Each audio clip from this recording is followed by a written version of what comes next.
So hello and welcome back to my channel never stop learning. तो आज आप लोगों के सामने हम लोग जो पढ़ने वाले हैं वो पढ़ने वाले हैं वर्क पावर एंड एनर्जी। ठीक है, तो जो भी लोग चैनल को देख रहे हैं उनका सबसे पहले तो बहुत बहुत धन्यवाद। और ये क्लास 9 का टॉपिक है, तो जो क्लास 9 वाले स्टूडेंट हैं वो ज़रूर वीडियो को देखें, एंड तक देखें और लाइक शेयर एंड सब्सक्राइब तो कर ही लीजिए और प्लस साथ में कमेंट भी कर दीजिएगा, थोड़ा सा अच्छा लगता है हम लोगों को। तो चलिए स्टार्ट करते हैं विदाउट वेस्टिंग आवर टाइम, सीधे टू द पॉइंट। और ये पूरा चैप्टर जो है वन शॉट रहेगा।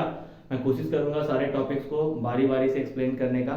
तो लेट्स स्टार्ट द टॉपिक। तो सबसे पहला टॉपिक जो है इसमें वर्क, उसके बाद फिर एनर्जी देन पावर। बट सुनने में क्या अच्छा लगता है, वर्क पावर एनर्जी। ठीक है, बट कोई नहीं, सबसे पहले स्टार्ट करते हैं हम लोग वर्क डन क्या होता है। तो देखिए वर्क डन जो होता है ना वो क्या होता है उसको समझते हैं ध्यान से।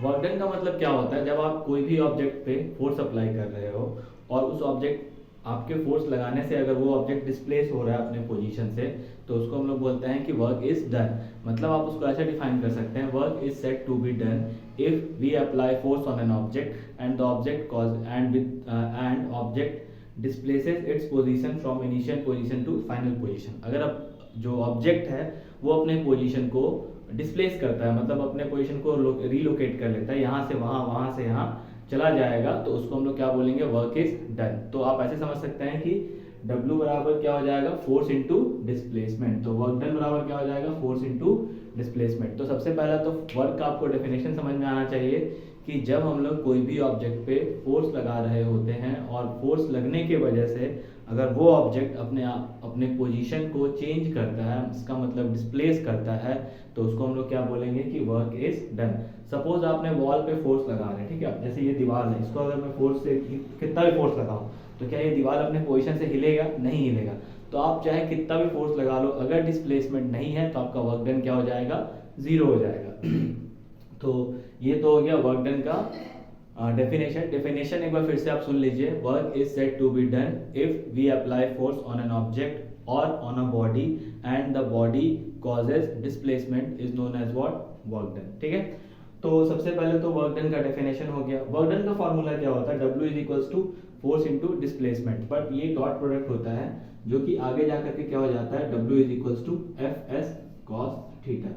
अब ये क्या है कॉस थीटा, थीटा क्या होता है, वो सारी बातें मैं आपको बताऊंगा एक एक करके।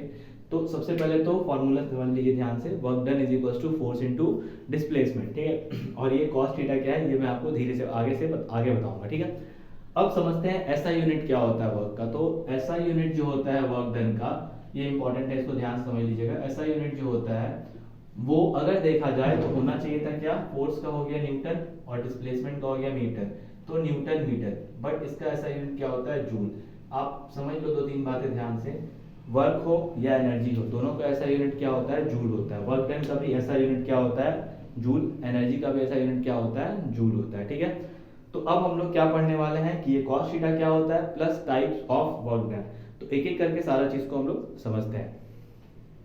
तो सबसे पहले समझते हैं हम लोग कॉस थीटा और साइन थीटा क्या सीन है। तो आप देखिए ध्यान से, जब आप लोग ऊपर क्लास में जाएंगे, दैट मीन्स क्लास 11 में जाएंगे, तो जब आप फोर्स के कंपोनेंट को ब्रेक करेंगे, मान लो यहाँ फोर्स लग रहा है, तो इसके दो कंपोनेंट ब्रेक होते हैं, एक क्या हो जाता है कॉस थीटा और एक क्या हो जाता है साइन थीटा। तो ये जो कंपोनेंट होता है जिसको हम लोग वर्टिकल कंपोनेंट बोलते हैं वो ऑलवेज साइन थीटा होता है, और हॉरिजॉन्टल कंपोनेंट जो होता है वो ऑलवेज क्या होता है, कॉस थीटा होता है।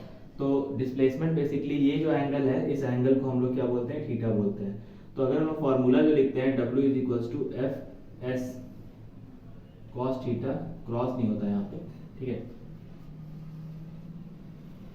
एक्चुअली होता क्या है ना, ये एफ डॉट एस होता है, ठीक है, डॉट प्रोडक्ट होता है, किसका किसका, फोर्स का और डिस्प्लेसमेंट का डॉट प्रोडक्ट होता है।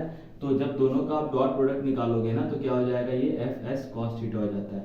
ठीक है, बट यही चीज अगर मान लीजिए साइन मतलब क्रॉस प्रोडक्ट निकाल रहे होते, अगर किसी भी दो वेक्टर का क्रॉस प्रोडक्ट अगर आप लिखते हो, जैसे मान लो ए वेक्टर है और एक बी वेक्टर है, इन दोनों का क्रॉस प्रोडक्ट अगर आप लिखोगे तो ये हो जाएगा ए बी साइन थीटा। ठीक है, याद रखिएगा हमेशा।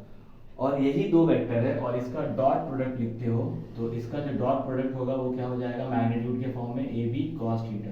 तो यहाँ पे वही चीज है, एफ डॉट एस हो जाता है, फोर्स भी आपका वेक्टर क्वांटिटी है, डिस्प्लेसमेंट भी वेक्टर क्वांटिटी है।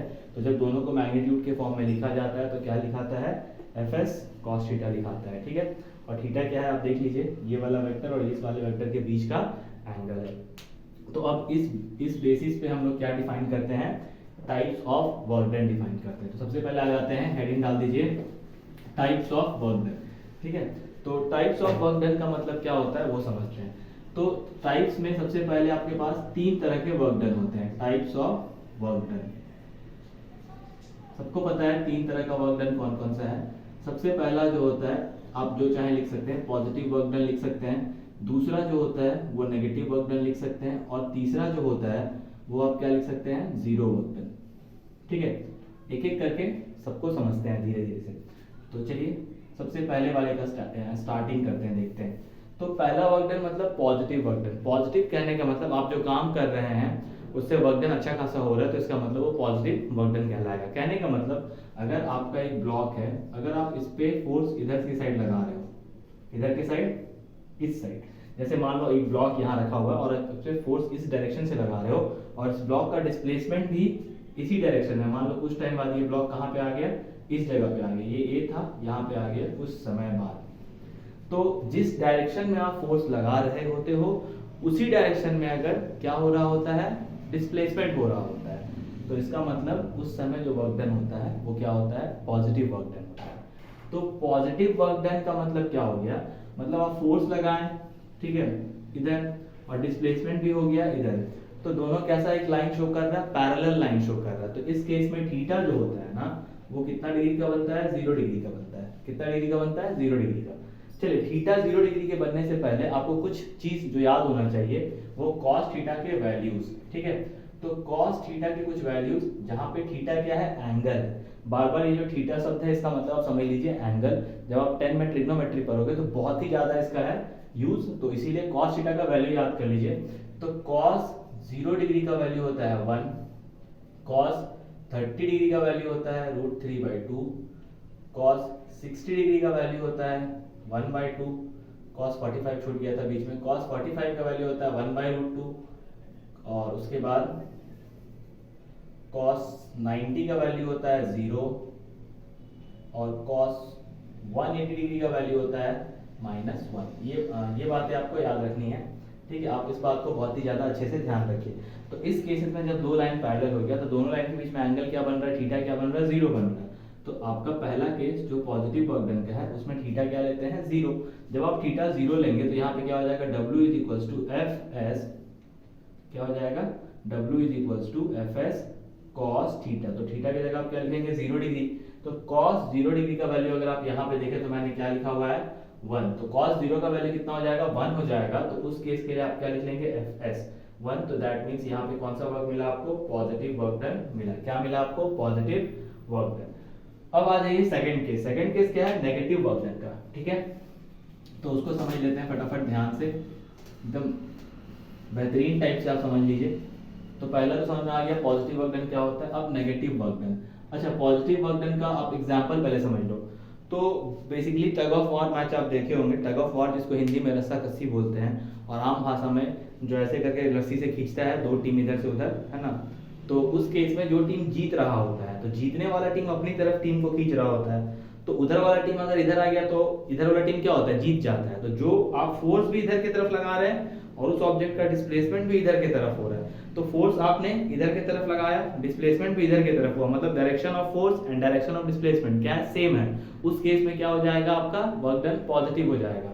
तो आप क्या लिख सकते हो example, tug of war, winning team of tug of war is an example of what, work done, positive work done, ठीक है। अब आइए नेगेटिव वर्क डन पे। तो नेगेटिव वर्क डन की जब बात करें तो W = Fs cos थीटा, ये फॉर्मूला हमेशा याद रखिएगा। मतलब आपका बॉडी पे ऐसा है डिस्प्लेसमेंट, फोर्स आप ऐसे लगा रहे हैं इस डायरेक्शन में, किधर डायरेक्शन में, इधर के डायरेक्शन में, ये डायरेक्शन ऑफ फोर्स है, और आपका बॉडी डिस्प्लेस्ड हो रहा है अपोजिट डायरेक्शन में, ये डिस्प्लेसमेंट का डायरेक्शन है उस डायरेक्शन में। तो उस केस में क्या हो जाएगा कि आपका जो है थीटा जो बनता है वो कितना बनेगा, तो आप देख लो आपका फोर्स एक इधर लग रहा है और डिस्प्लेसमेंट इधर जा रहा है, तो थीटा कितना बन रहा है यहाँ पे 180 डिग्री बन रहा है, ठीक है। तो पहले तो आप फॉर्मूला के साथ चेक कर लीजिए। तो W = Fs cos 180 डिग्री। अब 180 डिग्री का वैल्यू चेक करिए, यहाँ पे कितना दिया हुआ है, cos 180 डिग्री का वैल्यू -1। तो यहाँ पे क्या करेंगे, F S minus one which is minus of F S which is minus मतलब नेगेटिव वर्क डन। तो ये कब होगा, जब आप फोर्स जो है आप इधर की तरफ लगा रहे हो, पूरा जोर से फोर्स लगा रहे हो, या फिर आप ऐसे समझो आप इधर की तरफ फोर्स लगा रहे हो लेकिन आप खिंचा रहे हो उधर की तरफ, मतलब आपका जो डिस्प्लेसमेंट है बॉडी का नहीं चाहते हुए भी उधर की तरफ जा रहा है, तो उस केस में क्या हो जाएगा, नेगेटिव वर्क डन। अगेन बात करते हैं टग ऑफ वार की। टग ऑफ वार में क्या होता है, जो टीम हार रहा होता है वो भी तो अपने तरफ से फोर्स खींच रहा होता है ना, बट वो अपने तरफ से फोर्स इधर की तरफ लगा रहा है, अपनी ओर खींचना चाह रहा है, बट वो नहीं चाहते हुए किधर की ओर खिंचा रहा है, उधर की तरफ खिंचा रहा है, मतलब वो फोर्स इधर की तरफ लगा रहा है और उसका डिस्प्लेसमेंट उस साइड जा रहा है, मतलब force and displacement are in the opposite direction. In that case the work done is negative work done. ठीक है, तो पॉजिटिव नेगेटिव वर्क डन क्या था, थीटा जब 0 हो जाएगा तो पॉजिटिव वर्क डन, थीटा जब 180 हो जाएगा तो नेगेटिव वर्क डन। अब बात कर लेते हैं हम लोग जीरो वर्क डन का। तो जीरो वर्क डन देख लेते हैं जल्दी जल्दी। देखिए जीरो वर्क डन के लिए वही चीज करते हैं, ये सेकंड पार्ट हो गया आपका, थर्ड पार्ट देख लीजिए। W इज इक्वल्स टू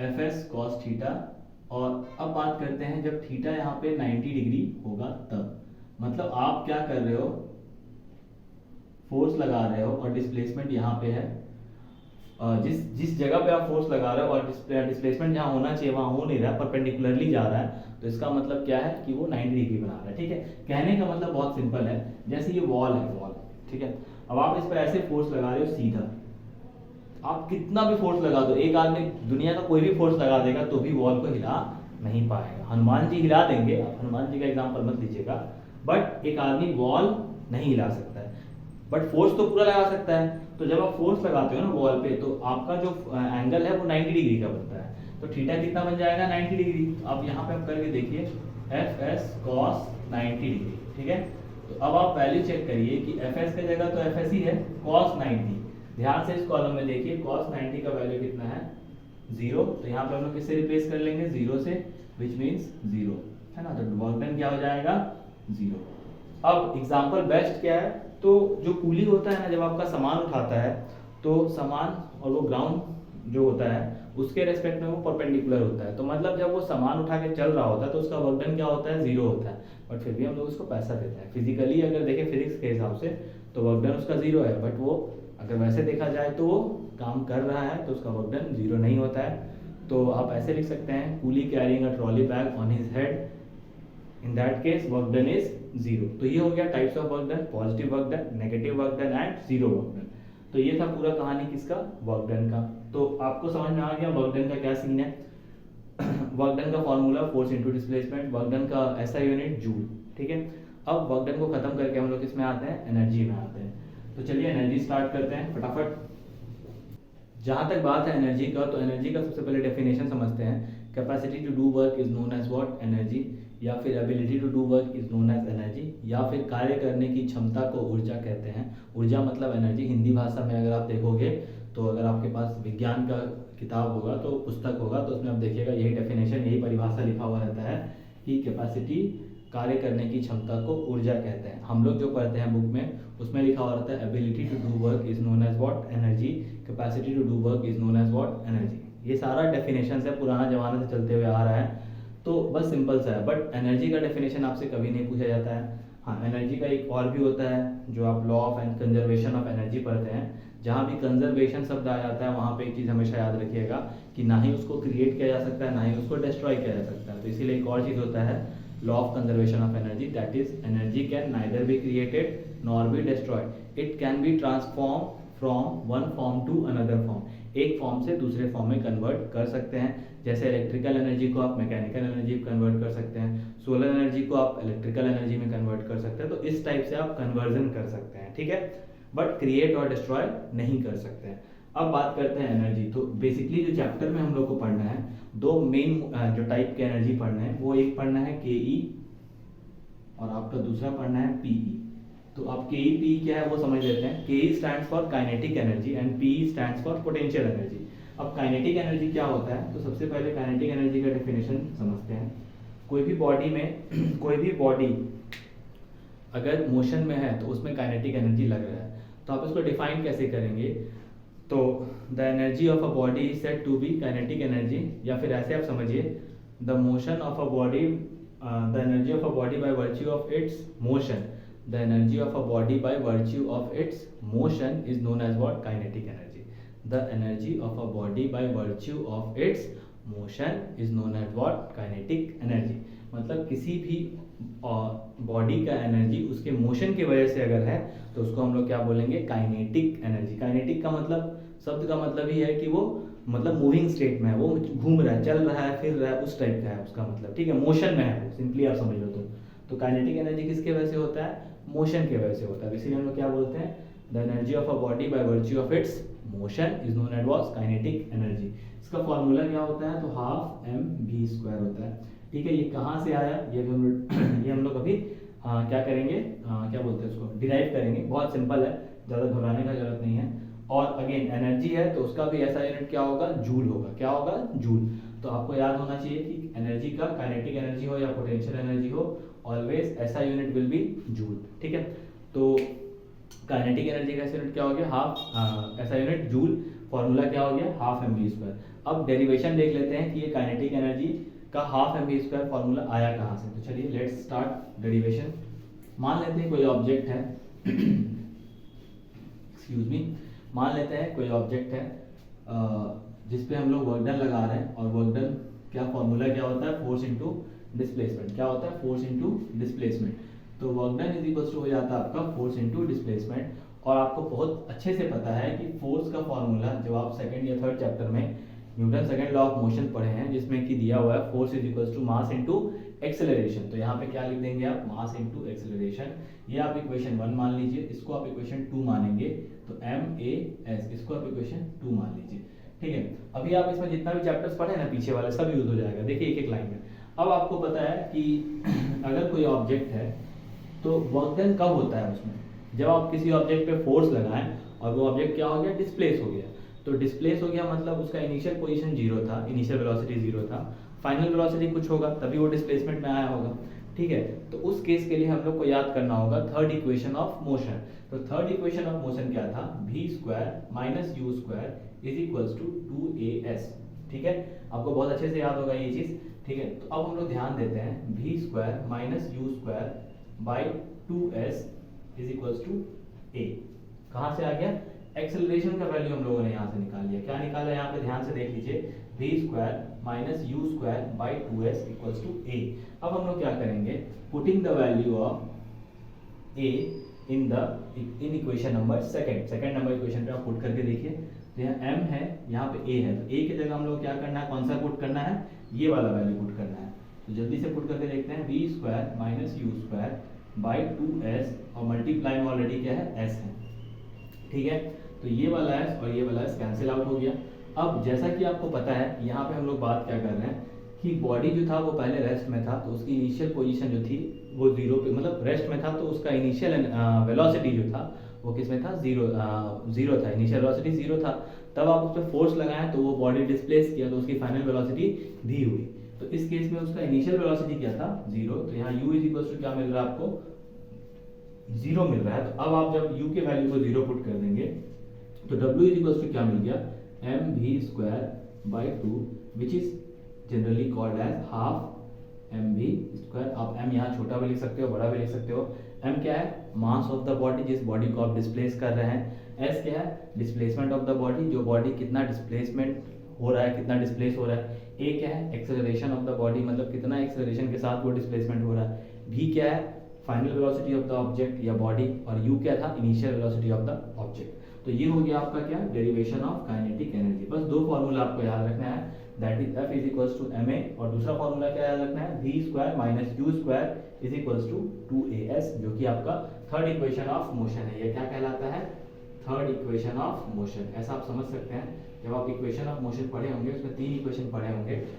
पहला था v is equals to u plus at, दूसरा था s is equals to u plus half at square, ut plus half at square, और तीसरा क्या था, v square minus u square is equals to 2as। तो ये हो गया आपका काइनेटिक एनर्जी का पूरा पिक्चर। अब समझते हैं हम लोग वर्क एनर्जी थ्योरम।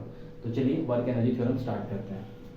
थ्योरम, अब वर्क एनर्जी थ्योरम बहुत सिंपल चीज है। Change in the kinetic energy is known as what, work energy theorem, या फिर आप ऐसे लिख सकते हैं कि work energy theorem according to work energy theorem क्या कहते हैं, states that the change in kinetic energy of the body.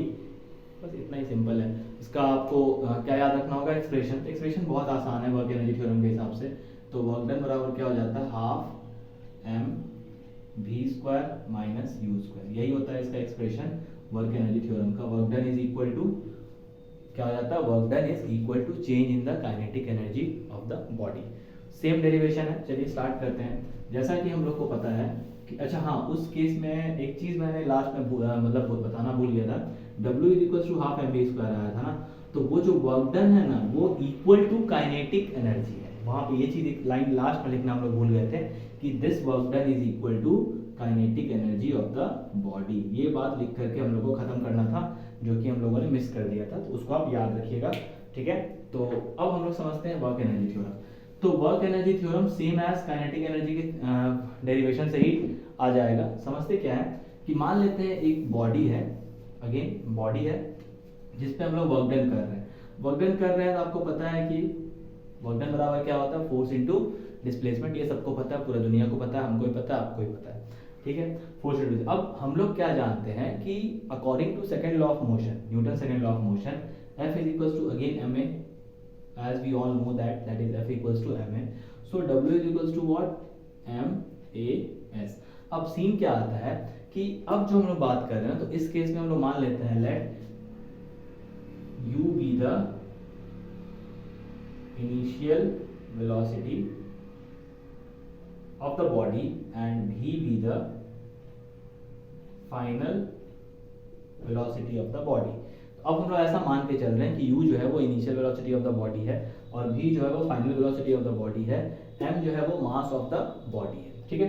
तो अगेन वही using third equation of motion, यहाँ आप लिख लीजिएगा यूजिंग, इसको आप इक्वेशन 1 मान लीजिएगा, इसको इक्वेशन 2 मान लीजिएगा। अब लिखिएगा using third equation of motion. Third equation of motion क्या है, हम लोग पढ़े थे अभी, v square minus u square is equals to 2as। तो यहाँ पे आपको a का वैल्यू निकालना होगा, तो क्या हो जाएगा v square minus u square by 2a। अब आगे समझते हैं, इसको आप मान के चलो इक्वेशन नंबर 3 मान लो, ठीक है। इसको क्या मान लेंगे आप, इक्वेशन नंबर 3। अब हम लोग क्या करेंगे, putting the value of equation 3 in equation 2।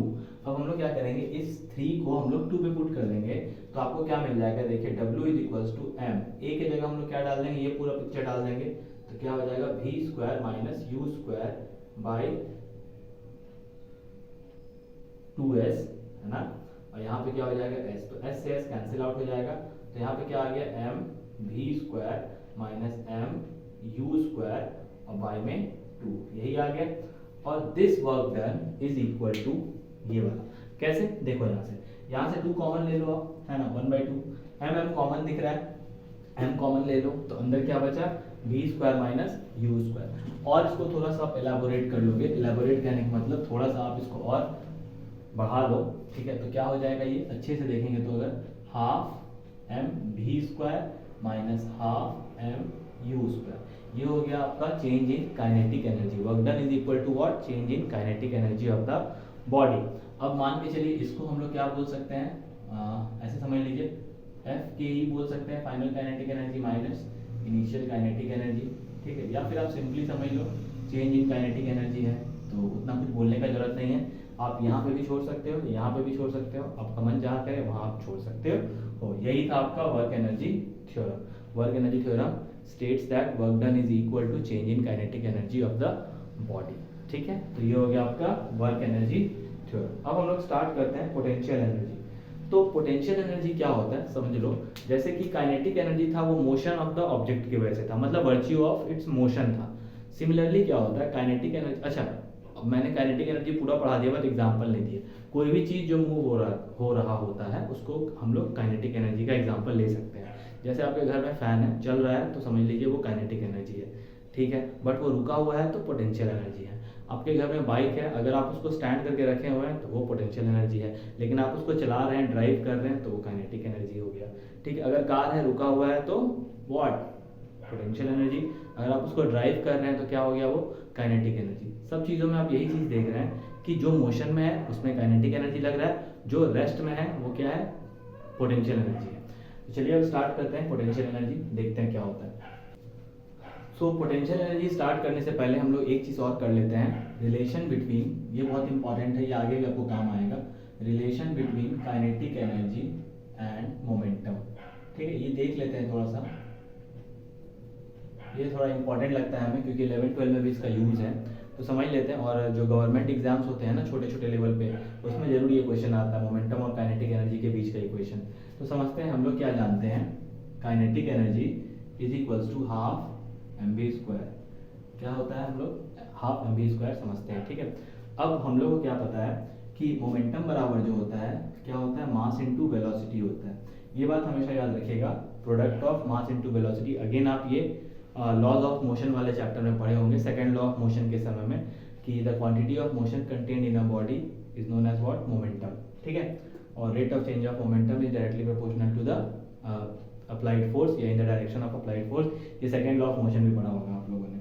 ठीक है, अब क्या होता है कि हाफ mv² को, और ये काइनेटिक एनर्जी का फॉर्मूला हुआ, ये mv क्या हुआ, मोमेंटम का फॉर्मूला हुआ, तो दोनों के बीच में हम लोग को संबंध स्थापित करना है, दैट मीन्स रिलेशन लगाना है। तो देखिए ध्यान से, हम लोग क्या करेंगे, काइनेटिक एनर्जी बराबर हाफ mv²। तो हम लोग क्या करेंगे, अगर हम लोग को कुछ करना है, इसमें रिलेशन लाना है, तो क्या करेंगे हम लोग, यहाँ m से मल्टीप्लाई करेंगे और यहाँ m से डिवाइड कर देंगे। ठीक है, तो अब क्योंकि ये पूछने वाला बनता है, वो इसलिए किए हैं क्योंकि हम लोग यहाँ m और v में तो रिलेशन लगा सकते हैं, बट एक भी बच जाएगा तो वो थोड़ा सा दिक्कत हो जाएगा। तो इसीलिए हम लोग क्या करेंगे, इसको देखे ध्यान से, यहाँ पे क्या हो जाएगा, m² इंटू v² और बाई m हो जाएगा। अब आप चाहें तो इसको mv का होल स्क्वायर जरूर लिख सकते हैं क्योंकि ये स्क्वायर स्क्वायर दोनों में है। ठीक है, तो यहाँ पे m आ गया। अब यहाँ पे क्या करेंगे हम लोग, हाफ mv बराबर क्या था, p इज व्हाट, मोमेंटम। तो यहाँ पे हम लोग क्या लिख लेंगे, p² बाई m। तो अब आपसे कोई पूछे डायरेक्टली, तो आप डायरेक्टली एक लाइन में बता सकते हो कि काइनेटिक एनर्जी बराबर p² बाई 2m। ये भी एक फॉर्मूला हो गया। इस फॉर्मूला में क्या दिख रहा है आपको, काइनेटिक एनर्जी तो है ही, प्लस मोमेंटम भी यहाँ पे एग्जिस्ट कर रहा है। तो इसको आप समझ लीजिए क्या हो जाएगा, कि relationship between kinetic energy and momentum. ठीक है, तो ये वाला पार्ट हो गया आपका relationship between kinetic energy and momentum. Momentum का आप ऐसा यूनिट अगर जानना चाहे तो क्या होगा, mass into velocity, that is kg metre per second. क्या हो जाएगा, kg मीटर पर सेकंड। ठीक है, और यहाँ पे अगर आप लगाना चाहें तो आप लगा लीजिएगा अपने दिमाग से, थोड़ा सा दिमाग लगाइए। अब स्टार्ट करते हैं पोटेंशियल एनर्जी। डिफाइन मैं बता दे रहा हूँ, बहुत सिंपल है। डेफिनेशन क्या कहता है पोटेंशियल एनर्जी का, the energy of a body by virtue of its position. अगर मान लो, या फिर the energy stored in a body is known as what, potential energy. दो डेफिनेशन है, एक पोजीशन के वजह से, मतलब जैसे फैन है, अगर वो रेस्ट में है तो वो क्या है, पोटेंशियल एनर्जी है, उसके अंदर स्टोर्ड है। ठीक है, तो उसी को हम लोग क्या बोलते हैं, पोटेंशियल एनर्जी बोलते हैं। The energy stored in a body, या फिर the position, the energy of a body by virtue of its position. Bye virtue of its motion किसमें था, काइनेटिक एनर्जी में। Bye virtue of its position किसमें था, potential energy में था। ठीक है, तो bye virtue of its position को हम लोग क्या बोलेंगे, पोटेंशियल एनर्जी बोलेंगे। तो पोटेंशियल एनर्जी का फॉर्मूला क्या होता है उसको समझ लेते हैं फटाफट, ध्यान से एकदम देखिए। पोटेंशियल एनर्जी का अगर आप फॉर्मूला लिखने की बात करें तो potential energy is equals to होता है mgh। अब यहाँ पे क्या हो गया, m तो आपको पता है मास ऑफ द बॉडी हो जाएगा। ठीक है, g जो है वो आपका एक्सेलरेशन ड्यू टू ग्रेविटी हो जाएगा। क्या हो जाएगा, एक्सेलरेशन ड्यू टू ग्रेविटी।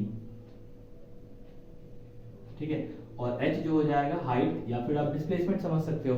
कोई बॉडी में हाइट है, कोई हाइट वही ना हुआ, डिस्प्लेस हो रहा है या नहीं हो रहा है, कितना हो रहा है, तो आप h को हाइट ले लो या डिस्प्लेसमेंट भी मान सकते हैं आप in most of the cases. ठीक है, तो इस हिसाब से अगर आपको याद रखना है तो क्या याद रखना है कि पोटेंशियल एनर्जी बराबर mgh, and again it's SI unit is also what, joule.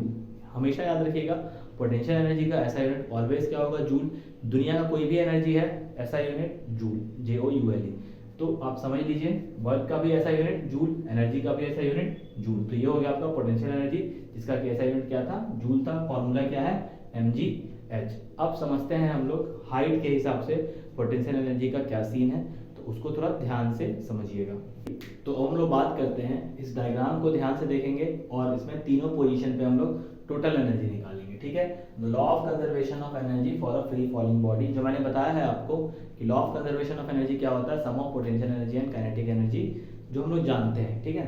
अब आप यहाँ पे देखो एक बॉल है जिसको हम लोग ऊपर प्रोजेक्ट किए, जैसे ये मान लो बॉल है, इसको ऊपर भेजें तो ये कुछ दूर गया फिर ये गिरा, तो यहाँ से ये गया तो ये मोशन में है, ये जब ऊपर जा रहा है तो ये मोशन में जा रहा है, ठीक है।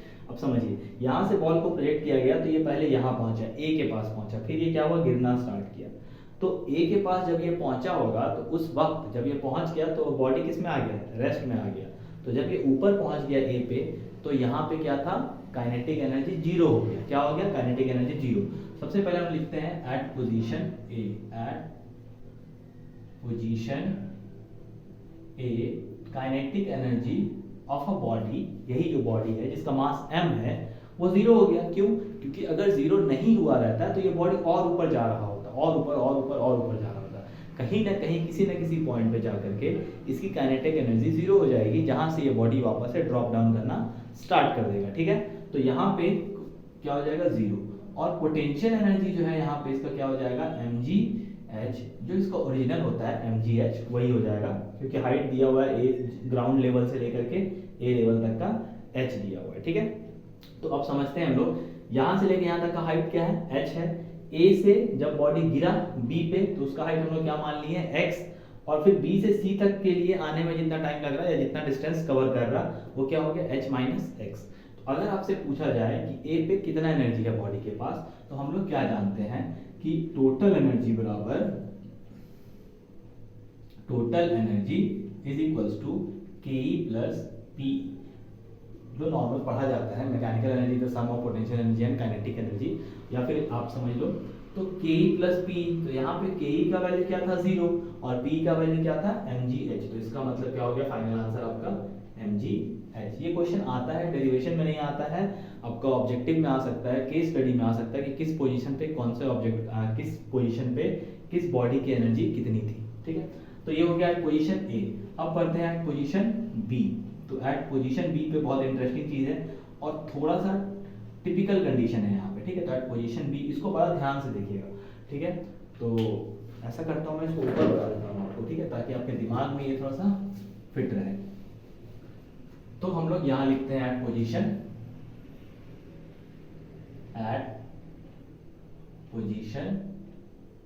बी।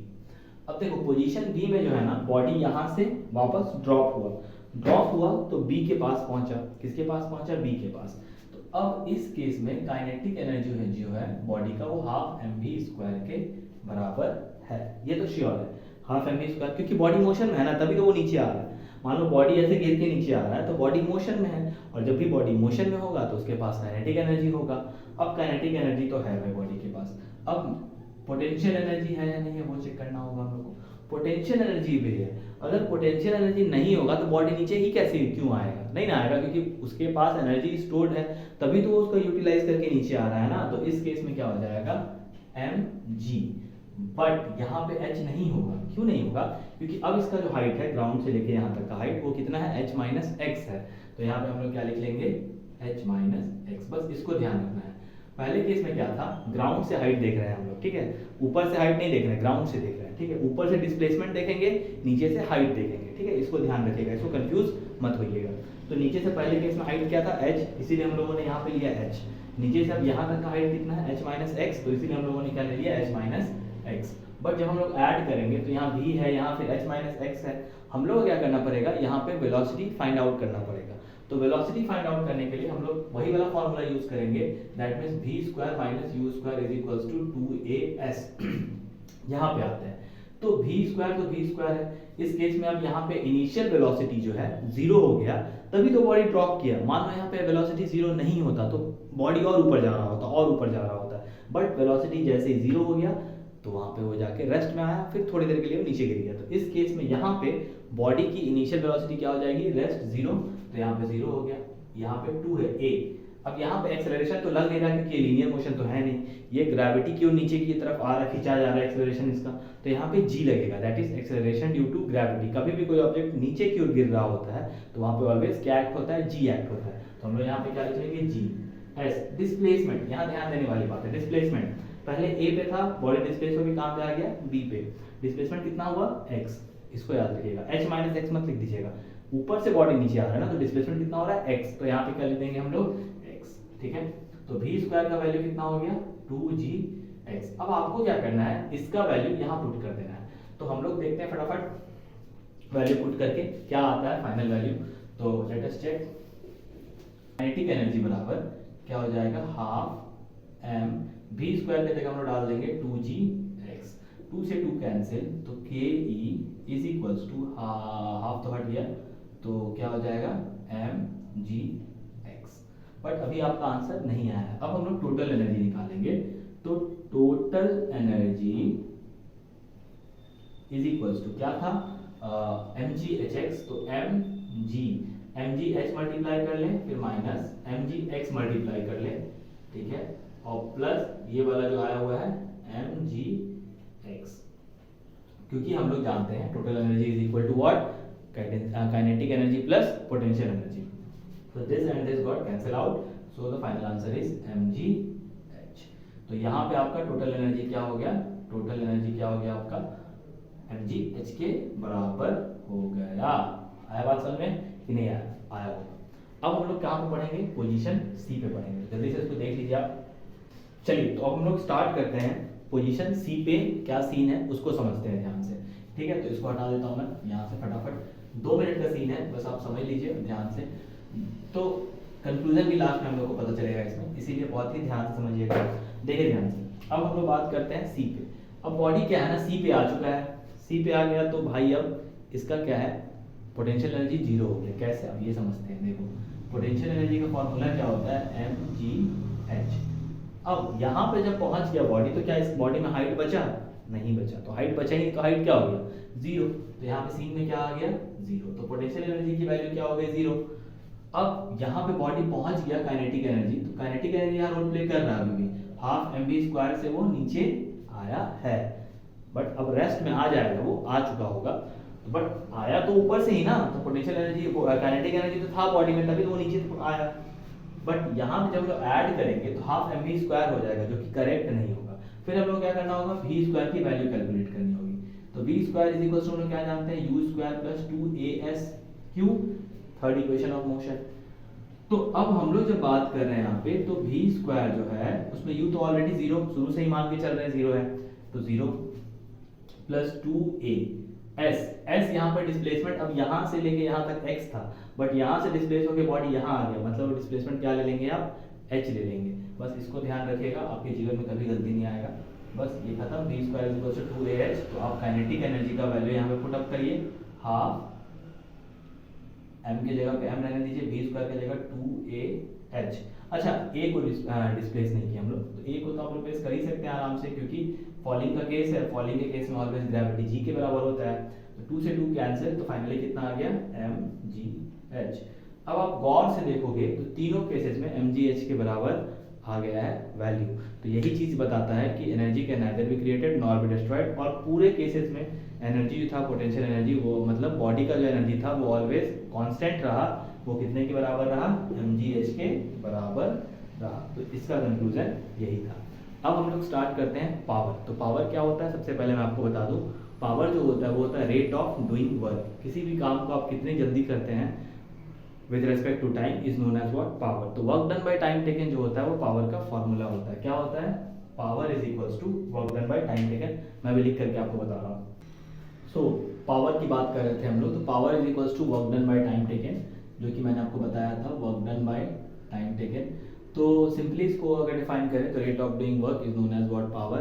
किसी भी काम को अगर आप टाइम के रेट जहाँ पे लग गया तो वहाँ पे बात हो रहा है विद रेस्पेक्ट टू टाइम। कहीं भी जब भी आप रेट शब्द की बात सुनते हो तो दाम मत समझना फिजिक्स में, उसका मतलब होता है कि विद रेस्पेक्ट टू टाइम उसमें क्या चेंजेस आ रहा है। तो work done by time taken is known as what, power. और इसका ऐसा यूनिट जो होता है वो होता है वॉट। आप जानते होंगे 1 kilowatt is equal to 10 to the power 3 watt हो जाता है आपका। 1 megawatt is equal to 10 to the power 6 watt हो जाता है, डबल टी होता है, ध्यान रखिएगा। और 1 गीगावाट, यहाँ mg हो गया, यहाँ mw होगा, और यहाँ पे gw 10 टू द पावर क्या हो जाएगा, 9 वॉट हो जाएगा। ठीक है, तो ये सारा चीज़ आपको याद रखना है कि पावर में ये सारा चीज़ होता है। पावर का एक और फार्मूला होता है फोर्स इनटू वेलोसिटी। ठीक है, ये कैसे आता है वो मैं आपको बता दूंगा, इसमें कोई टफ काम नहीं है। यहाँ पे आप जानते हैं क्या हो जाता है, सिंपली आपको समझा देते हैं। यहाँ पे देखिए power is equal to work done by time taken है, तो वर्क डन बराबर क्या होता है, फोर्स इनटू डिस्प्लेसमेंट, और ये टाइम तो ऑलरेडी दिया हुआ है, तो फोर्स की जगह फोर्स लिख दीजिए और displacement by time taken which is equal to velocity. तो पावर इज इक्वल टू क्या आ गया, force into power is equal to हो गया आपका फोर्स इनटू वेलोसिटी। तो यहाँ पे जाकर के आपका वर्क एनर्जी पावर का जो थ्योरेटिकल कॉन्सेप्ट है वो खत्म हो जाता है। कुछ टॉपिक्स इसमें थ्योरेटिकल है कि कन्वर्जन, जो कि आप बहुत ही थ्योरी चैप्टर है, थ्योरी पार्ट्स है वो, जैसे कि आप सोलर एनर्जी से, जैसे सोलर सेल है तो वो सोलर एनर्जी से किस में कन्वर्ट करता है, एनर्जी को काइनेटिक एनर्जी में कन्वर्ट करता है। जैसे आपका क्या होता है, इलेक्ट्रिसिटी प्रोड्यूस होता है ना, तो डायनामो का काम क्या है कि आपका मतलब काइनेटिक एनर्जी को अगेन मैकेनिकल एनर्जी में कन्वर्ट करके फिर उसको इलेक्ट्रिकल एनर्जी में कन्वर्ट करता है। जनरेटर क्या करता है, मैकेनिकल एनर्जी से इलेक्ट्रिकल एनर्जी में जाता है। तो ये डिफरेंट टाइप्स के आपको एग्जांपल्स मिलेंगे। तो इस टॉपिक का नाम है ट्रांसफॉर्मेशन ऑफ एनर्जी, वो आप अच्छे से पढ़ लीजिएगा, थ्योरेटिकल पार्ट है। अब हम लोग कुछ चूजी न्यूमेरिकल्स करते हैं, तो उस पर आप आते हैं, फोकस करते हैं फटाफट और जल्दी से फिर इस वीडियो को एंड अप करते हैं।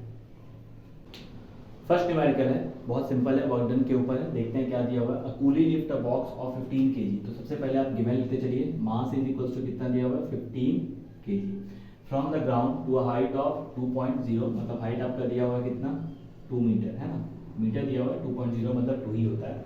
कैल का मतलब calculate, calculate the work done by the coolie on the box. तो वर्क डन आपको क्या होता है पता है, फोर्स इनटू डिस्प्लेसमेंट, बट हम लोग के पास फोर्स नहीं दिया हुआ है। तो फोर्स बराबर आपको पता होगा कि मास इनटू ग्रेविटी, जिसको कि हम लोग वेट बराबर मास इनटू ग्रेविटी पढ़ते हैं, क्योंकि यहाँ पे force equals to mass into acceleration होता है, बट एक्सेलरेशन तो होगा नहीं क्योंकि पूरी ऊपर से नीचे की तरफ काम कर रहा है। तो जब भी ऊपर और नीचे वाला केस होता है तो वहाँ ग्रेविटी कैसा हो जाता है, ए हो जाता है। तो अब आपके केस में क्या है कि यहाँ मास आपके पास कितना दिया हुआ है, 15, और आपका ग्रेविटी कितना लग रहा है, 9.8। तो आप इसको क्या करिए, फटाफट मल्टीप्लाई करिए, 15 × 120 का 0, कैरी कितना हो जाएगा 12, 15 9 135 और 12 147 पॉइंट यहाँ लग जाएगा। तो 147 न्यूटन लग गया फोर्स। ठीक है, अब वर्क डन बराबर force into displacement, that means 147 into 2, that means कितना 294, 2 7 14, 2 चौका 8 1 9 2 जूल। ये आपका क्या निकल गया, वर्क डन। ये बहुत ही सिंपल सा क्वेश्चन था, 1 मार्क्स का क्वेश्चन है मेरे हिसाब से, 2 मार्क्स का अगर आ जाए तो आपकी किस्मत की बात है। तो ये सिंपल सा है, बस आपको निकालना क्या था यहाँ पे, ये वाला पॉइंट। अब ये भाई बेसिक क्वेश्चन है, बेसिक बच्चे को ये पता होना चाहिए, बट उसके लिए आपको जानकारी ये वाला होना चाहिए और ये वाला जानकारी होना चाहिए। अब जिसको ये पता ही नहीं है तो वो कहाँ से निकाल पाएगा, चाहे आप उसको लल्लू राम वाला क्वेश्चन भी दे देंगे तो भी वो निकल नहीं पाएगा। चलिए अब बढ़ते हैं अगले क्वेश्चन की ओर। चलिए ध्यान देते हैं अगले क्वेश्चन की ओर। Calculate the work done in pushing a cart through a distance of 50 metre against the force of friction. यहाँ पे फोर्स ऑफ फ्रिक्शन लिखा हुआ है, equal to 1250 newton. State the type of work done. बहुत ही important question है, इसको बहुत ही ध्यान समझिएगा। सबसे पहले तो आपको क्या दिया हुआ है, डिस्प्लेसमेंट दिया हुआ है। तो डिस्प्लेसमेंट बराबर यहाँ पे कितना दिया हुआ है, 50 मीटर, और आपके पास फोर्स भी दिया हुआ है। फोर्स कितना दिया हुआ है, तो 1250 न्यूटन। बट यहाँ आपको डिपेंड करता है टाइप ऑफ फोर्स, कौन सा टाइप का फोर्स लग रहा है, फ्रिक्शन लग रहा है। फ्रिक्शन का हमेशा एक बहुत बड़ा खासियत है कि जब बॉडी का मोशन इधर की ओर रहता है तो फ्रिक्शन आपका बॉडी हमेशा इधर की ओर लगाता है। ठीक है, मतलब फ्रिक्शन क्या है, अपोजिंग फोर्स है ना, डायरेक्शन ऑफ मोशन के अगेंस्ट लगता है ये फोर्स। तो अब क्योंकि यहाँ पूछ दिया है state the type of work done, तो जैसे अगर ये पूछा है इसका मतलब जरूर कहीं ना कहीं थीटा का बात चल रहा है इस क्वेश्चन में। आपको ये पकड़ना होगा कि state the type of work done बोला है, तो इसका मतलब आप डायरेक्टली अगर इसको निकाल दोगे, work done force into displacement, इतना आसान क्वेश्चन ये है नहीं जितना दिख रहा है। आपको ध्यान क्या देना होगा कि against the force of friction, क्या बोला है, against the force of friction. Against बोल दिया मतलब फोर्स और फ्रिक्शन का मतलब डिस्प्लेसमेंट और फ्रिक्शन का डायरेक्शन क्या है, अलग अलग है। जिधर की तरफ आप फोर्स लगा रहे हो उसका डिस्प्लेसमेंट उधर की तरफ नहीं हो रहा है, या फिर आपका जिधर की तरफ डिस्प्लेसमेंट हो रहा है उधर की तरफ उसका फोर्स नहीं लग रहा है। तो उस केस में क्या हो जाएगा, थीटा 180 डिग्री हो जाता है। कितना हो जाता है, थीटा 180 डिग्री। मैंने आपको बताया था कि जब भी फोर्स ऑफ इधर लग रहा है और डिस्प्लेसमेंट इधर की तरफ हो रहा है तो क्या होगा, थीटा 180 डिग्री बनेगा। हमेशा याद रखिएगा फ्रिक्शन फोर्स जो होता है वो डिस्प्लेसमेंट के अपोजिट डायरेक्शन में लगता है, तभी तो वो फोर्स ऑफ फ्रिक्शन हुआ ना, तभी तो वो अपोजिंग फोर्स हुआ। ठीक है, तो इस केस में क्या होता है, W is equals to F S cos theta. क्या लगेगा, कॉस थीटा। अब हम लोग बात करते हैं, देखो यहीं पे ये चीज़ अगर पता नहीं होगा किसी को तो ये डायरेक्टली निकाल करके आपका आंसर गलत हो जाएगा, क्योंकि और टाइप भी आपका गलत हो जाएगा। तो इसीलिए बहुत ही ध्यान से क्वेश्चन को रीड करना है। अब आप जल्दी से फॉर्मूला बैठा दीजिए। तो W is equals to F के जगह पे डाल दीजिए 1250 और डिस्प्लेसमेंट की जगह डाल दीजिए 50 और cos 180 डिग्री का वैल्यू कितना होता है -1। आपको मैंने बताया था पहले भी टेबल लिख करके कि cos 180 डिग्री का वैल्यू क्या होता है -1। तो यहाँ पे क्या हो जाएगा, माइनस आगे लग जाएगा और 5 से करेंगे तो क्या हो जाएगा 625 और फिर डबल जीरो आ जाएगा। तो मतलब माइनस 625 है ना, 100 मतलब 6,25,000 ऐसा समझ लीजिए आप। 25 में 62,500 joule, 62,500 joule is the correct answer. और state the type of work done. Work done is of negative. तो नेगेटिव टाइप का वर्क डन हो रहा है, क्यों हो रहा है, क्योंकि फ्रिक्शन फोर्स का डायरेक्शन और डिस्प्लेसमेंट का डायरेक्शन अलग अलग है, ठीक है, दोनों का डायरेक्शन अपोजिट है, इसीलिए ये वर्क डन कैसा है, नेगेटिव वर्क डन है। तो let's move on to the next question.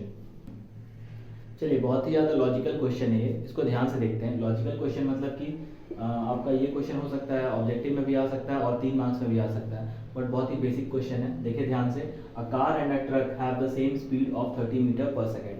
क्या बोल रहा है, कार है और ट्रक है, दो आपके पास मूविंग व्हीकल्स है, जिसका कि क्या है, स्पीड जो है वो सेम है 30 metre per second, 30 metre per second. If their masses are in the ratio 1:3, दोनों का मास जो है वो क्या है 1:3 के मास में है। तो find the ratio of their kinetic energy. बोला है कि आपको काइनेटिक एनर्जी निकालने के लिए, काइनेटिक एनर्जी किसका, रेशियो मतलब काइनेटिक एनर्जी का रेशियो निकालना है आपको। तो सबसे पहले हम लिख लेते हैं गिवन कंडीशन में V1 और V2 दोनों किसके बराबर है, 30 मीटर पर सेकंड के बराबर। ऐसा मैं क्यों लिख रहा हूँ, V1 मान लेते हैं हम लोग कार का है और V2 जो है वो ट्रक का है, ठीक है, क्योंकि 1:3 है, मतलब 1 छोटा है तो मतलब वो कार का ही मास होगा, और 3 मतलब 3 गुना है तो इसका मतलब वो ट्रक का मास होगा। बट दोनों का स्पीड क्या है 30 मीटर पर सेकेंड। उसी तरह अगर हम लोग बात करें कि m1/m2 कितना दिया हुआ है 1/3। अब हम लोग को पता है कि kinetic energy of car by kinetic energy of truck निकालना है हम लोग को। तो हाफ m1v1 का स्क्वायर बाय हाफ m2v2 का स्क्वायर, ठीक है। तो यहाँ पे यही चीज रहने दीजिए, यहाँ पे हाफ m1 की जगह आप क्या डाल देंगे 1/हाफ, m2 की जगह आप डाल दीजिए 3, v1 की जगह आप क्या डालेंगे 30, तो 30 का स्क्वायर, v2 की जगह क्या डाल देंगे 30, तो 30 का स्क्वायर, ठीक है। अब ये 30 स्क्वायर, ये 30 स्क्वायर कैंसिल, ये हाफ कैंसिल, तो फाइनली कितना आ गया 1/3। तो अगर हम लोग बात करें तो क्या निकल गया, kinetic energy of car by kinetic energy of truck का जो रेशियो निकला वो कितना निकला 1/3। क्योंकि रेशियो है तो इसमें यूनिट नहीं लगेगा, तो सिर्फ आंसर क्या आ जाएगा 1/3। बहुत ही इजी सा क्वेश्चन था, बट दिमाग वाला था, थोड़ा सा दिमाग लगाना है। बहुत लोग क्या होता है ना, यहाँ पे रेशियो दे दिया, यहाँ पे सेम मास बोल दिया, तो लो बेटा वहीं पे कंफ्यूज हो गया बच्चा। वो कंफ्यूज नहीं होना है, देख करके डरना नहीं है क्वेश्चन को, क्वेश्चन है मतलब भौकाल वोकाल नहीं है किसी का, तो इसलिए डरना नहीं है, आराम से देख करके सॉल्व कर देना है, ठीक है। तो चलिए बढ़ते हैं आज के लास्ट क्वेश्चन की ओर, देखिए ध्यान से। तो चलिए देखते हैं जो क्वेश्चन है वो क्या दिया हुआ है न्यूमेरिकल आपके पास। A 5 kg ball is thrown upward with a speed of 10 metre per second. तो सबसे पहले गिवन चीजें लिख लेते हैं। मास इज इक्वल टू दिया हुआ है 5 kg, ठीक है। वेलोसिटी जो दिया हुआ है वो कितना दिया हुआ है 10 मीटर पर सेकंड, है ना।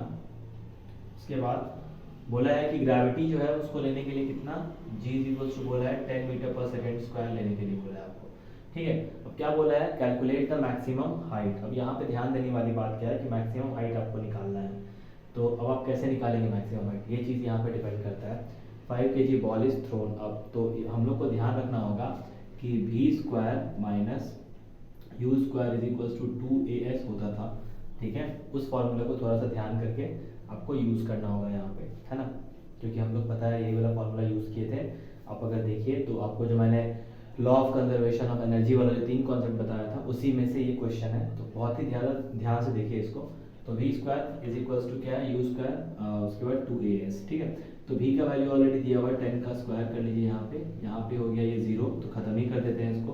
2 ग्रेविटी 10 हो गया, और s आपके पास पता नहीं है, s कितना है डिस्प्लेसमेंट, जो कि आपको पता नहीं है, यही तो निकालना है ना मैक्सिमम हाइट। तो यहाँ h मान लो इसको, क्या मान लो h, तो क्या हो जाएगा यहाँ पे 100 हो जाएगा, ठीक है, और यहाँ पे 20 हो जाएगा, और h इज इक्वल्स टू क्या हो जाएगा 25 + 100, that means h is equals to 5 metre हो जाएगा। क्या हो जाएगा, h is equals to 5 metre.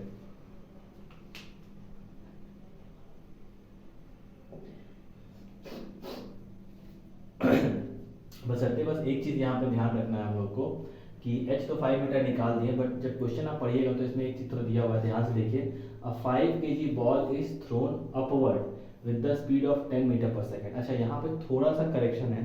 Correction क्या है, देखिए हम लोग जो निकाल रहे थे वो ऊपर पहुंच के नीचे आ रहा था बॉडी, बट इसमें नीचे से ऊपर जा रहा है। तो बस यहाँ पे चेंज क्या हो जाएगा ना, यहाँ पे भी नहीं होगा, यहाँ पे ये इनिशियल वेलोसिटी से प्रोजेक्ट किया है उसको, ठीक है। तो अब आप क्या करेंगे, इसको जीरो कर लेंगे, ठीक है। और यहाँ पे क्या हो जाएगा, देखिए ये छोटा छोटा चीज़ है, इसी को ध्यान देना था। यहाँ पे जोश जोश में हम लोग जल्दी जल्दी के चक्कर में क्या किए, थोड़ा सा ओवरलुक कर गए। आंसर तो उस केस में भी यही आएगा, बट क्या ओवरलुक नहीं करना है हम लोग को। तो यहाँ पे क्या हो जाएगा, -100 आ जाएगा, और यहाँ पे क्या हो जाएगा 2 10 या 20 और -100। तो हाइट कभी भी नेगेटिव नहीं होता है, तो इसीलिए हम लोग हाइट को क्या लिख लेंगे, 5 मीटर। यहाँ पे आप लिख सकते हैं height can never be in negative, ठीक है। बस यही चीज़ आपको यहाँ लिखना पड़ेगा। बट यहाँ पे आप v equals to 10 metre per second नहीं लिखिएगा, क्योंकि वो गलत क्या हो जाएगा, प्रिडिक्शन हो जाएगा यहाँ पे, ठीक है। तो वो इंटरप्रेट इन्फॉर्मेशन को गलत नहीं करना है। नीचे से बॉडी को ऊपर फेंका गया है ना, 5 kg ball is thrown up, मतलब नीचे से ऊपर गया है, कितने की स्पीड से, 10 मीटर पर सेकेंड की स्पीड से। मतलब इनिशियल वेलोसिटी ये ऑलरेडी बता चुका है, और फाइनल वेलोसिटी 0 होगा तभी जाके वो कहाँ पहुंचेगा, जब टॉप पे आप सिंपल समझो ऐसे करके यहाँ से फेंके, तो इसको फेंके वो 10 मीटर पर सेकंड से फेंके तो कहीं जाके ये ऊपर जाएगा, और जहाँ पे इसकी फाइनल वेलोसिटी 0 हो जाएगी वहीं से ये क्या हो जाएगा, नीचे की ओर गिर जाएगा, ठीक है। तो ये बातें यहाँ पे ध्यान रखिएगा। अगला क्वेश्चन क्या बोला है कि फाइंड द, अच्छा माइनस इसलिए नहीं लिए क्योंकि हाइट कभी भी माइनस में नहीं हो सकता है, ठीक है, तो बस इसीलिए नहीं लिए। सेकंड क्वेश्चन क्या है, सेकंड पार्ट वो देख लेते हैं। Find potential energy when it reach the ground. तो ग्राउंड पे आने के बाद उसकी पोटेंशियल एनर्जी निकालनी है हम लोग को। तो पोटेंशियल एनर्जी का फॉर्मूला आपको ऑलरेडी पता है, mgh। तो मास तो आपको पता ही है भाई, मास तो चेंज होगा नहीं। ग्रेविटी भी आपको पता है, हाइट भी आपको पता है, तो 25 250 जूल। अब बोलिएगा सर हाइट कैसे ले लिया 5, तो भाई ऊपर गया तो कितना हाइट था 5, तो टोटल हाइट कितना हो गया 5 हो गया ना, तो 5 हो गया तो मतलब उसका हाइट तो 5 ही रहेगा, तो इसीलिए कितना हो जाएगा 250 जूल। तो यहाँ पे जा करके आपका जो ये वाला क्लास है वो हो जाता है ख़त्म, ठीक है। आई होप कि मैंने जो पूरे चैप्टर्स को समझाना था उसको मैंने बहुत ही सिंपल, शॉर्ट और क्रिस्प तरीके से मैंने आपको बताया है। इस वीडियो को देखिए, और जहाँ भी आपको डाउट है या जहाँ भी मैंने अगर कुछ गलती हुआ है इस वीडियो में मेरे से, तो आप ज़रूर अपने फीडबैक सेक्शन में आप लिख करके, कमेंट में आप लिख करके बता सकते हैं। वीडियो को देखिए, और अगर कोई और क्वेरी है तो आप ज़रूर उसमें पूछ सकते हैं, या कुछ और आप डिमांड करना चाहो तो आप कर सकते हो कमेंट में लिख करके। तो तब तक के लिए आप इस वीडियो को देखें और लाइक करें, शेयर करें लोगों के बीच में, और चैनल को भी सब्सक्राइब करिए। चलिए फिर हम लोग मिलते हैं अगले वीडियो में, तब तक के लिए hope for the best, have a good day.